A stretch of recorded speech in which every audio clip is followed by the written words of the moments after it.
Over the next 2 minutes, I want to make you think about and reflect on something called split attention.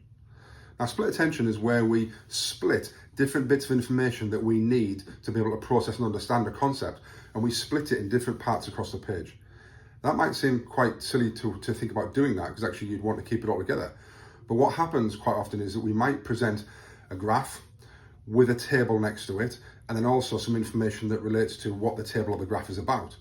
And you might think, well, why is that an issue? Well, if I'm looking at a graph and I'm looking at the graph kind of over here somewhere, and I'm trying to concentrate on it, but the numbers and the data levels aren't on the graph, and I just see the kind of, the lines going up or down, I have to then look at the table over here to see what line, what year one or what line one was and what that number is.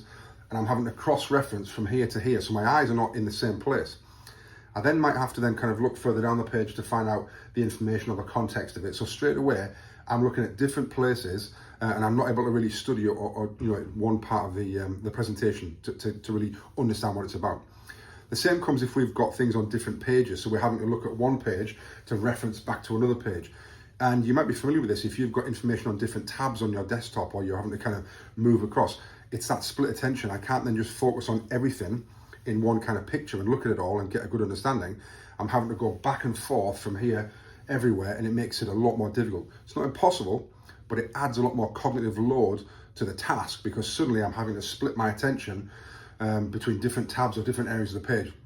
So the learning point here is, when you're presenting information, how can you make sure that everything is in one place? An easy way to do that is if you've got a graph, let's make sure that the data levels are on the graph. So it actually tells me, it does not only visually shows me, but it's got the data above the bar or next to the pie. So I'm literally making sure that everything is in one area for you, rather than having this, then the data underneath, then something else. Let's have everything in one place. And if we can get a little paragraph or a little couple of lines that contextualizes what it is, stick that as the title on the graph, so you've got everything in one place. Or equally, if you are thinking about giving worksheets or booklets out, make sure that as much as you can, if it's about one area, that it stays on that one page. They're not having to flip between and compare and contrast between different pages, because all of that split attention makes the task harder. It adds cognitive load, and that's not what we want. So think about split attention, think about how you present your information.